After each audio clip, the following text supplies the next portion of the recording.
In this video, I'd like to discuss finding the object or subject pronoun. So all we have to do is remember our rule that if it's a subject pronoun, it comes before the verb. If it's an object pronoun, it comes after the verb.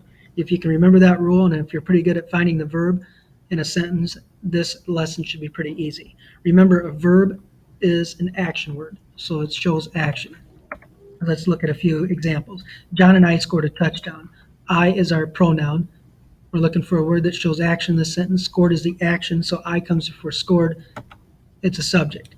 If you're really having a tough time finding the verb in a sentence, you could always refer to your raindrops in your interactive notebook and look at which raindrop it's on. So notice how I, if you look at the example in your raindrop, I is under the subject example. Robert and she talked to him. Let's focus on she for this one. I know him is a pronoun too, but we're going to take a look at she. She is before talked. Talked is our verb, so she is a subject pronoun.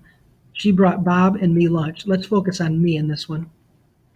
Me is an object pronoun because brought is our verb, so me is an object pronoun. It's also listed on the object pronoun raindrop under the examples. Mrs. Zoot visited me before school started.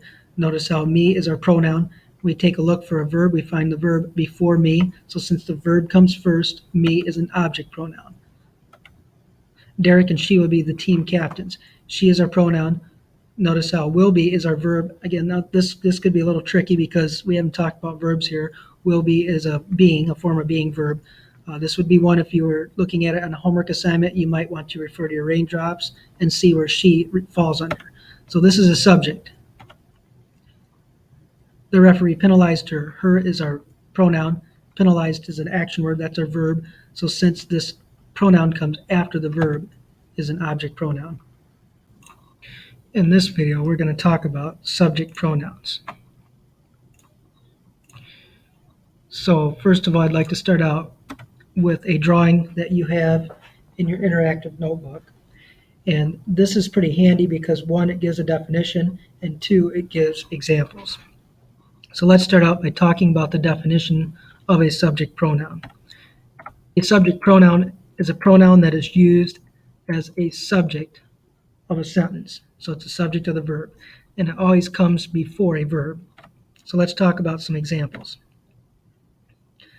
So all of these pronouns listed are subject pronouns. So when you are trying to choose between which pronoun to use in a sentence, if it does not come on this list here, if it doesn't appear here, it is not a subject pronoun.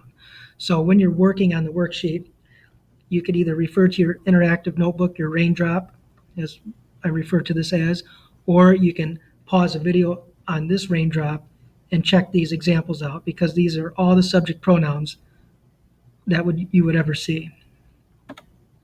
So let's take a couple examples, look at a couple examples of sentences. The first sentence says, he studied for a test. Notice how he, the pronoun, and notice how he is a subject of the sentence. Okay, that's who is studying for the test. So that's pretty easy. What gets complicated is when you have a compound subject. So when you have a sentence with more than one subject, then this gets a little tricky. So let's take a look at this sentence. Bob and he went to lunch. So if you look at the raindrop or rewind the video, you'll notice that he is an example. So he is a subject pronoun. But a lot of adults and students tend to talk like this. Bob and him went to lunch. And that doesn't sound bad, but it's not correct. Him is an object pronoun. Him is not a subject pronoun. So there's a trick to finding the correct pronoun in a sentence, and the trick is to get rid of anything before the pronoun. If I get rid of all of the words before the pronoun and I say him went to lunch, that doesn't work. Notice how if I say he went to lunch, that works, and that's how I know that he is a correct pronoun. Let's take a look at a few more examples. The kids down the street and blank often play football. Again, this is another tricky one because the kids down the street and us often play football. The kids down the street and we often play football. They both sound okay. So this is one of those examples. If we get rid of everything before the pronoun, this makes it a lot more clear. Blank often play football. Well, we often play football sounds correct. And if you look at your raindrop, you'll notice that we is listed as a subject pronoun, so that is correct. Our team members and blank are the same age.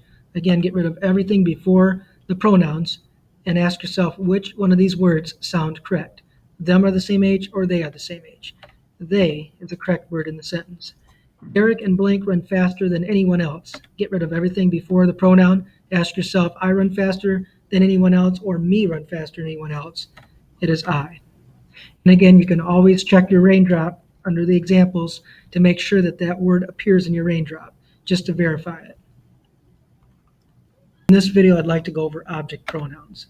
You should have something like this in your interactive notebook. I refer to these as the raindrops because it kind of looks like a raindrop. The definition of an object pronoun is it's a pronoun that are used as direct and indirect objects. This is just a fancy way of saying that these pronouns follow a verb, so they come after a verb.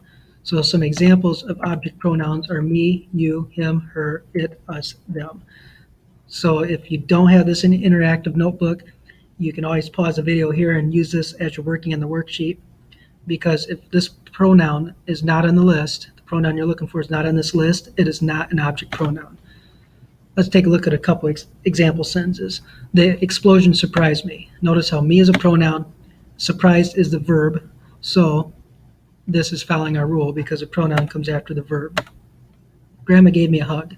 Again, me is a pronoun, gave is a verb, and this shows us that the object pronoun doesn't always have to be at the end of a sentence. It can come towards the beginning or in the middle or at the end. Let's take a look at a few more examples.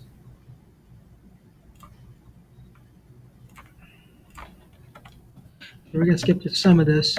Let's move on to an example. It's kind of like the ones on your worksheet. Tim invited blank to a soccer game.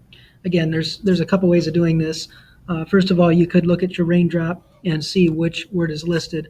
Also, most of the time, these words sound correct in a sentence. So unlike a subject pronoun where we had to delete everything in front of it to make it obvious, these are most of the time obvious. This sentence just sounds right with Tim invited me to a soccer game. Just above blank were some rowdy fans. Again, you could look at your raindrop. Otherwise, if you think you have memorized or you think, no, it sounds better, you can go with that too. Zoe visited blank before the game started. Notice how us just sounds correct, and then you can always refer to your raindrop to make sure that us is listed on there.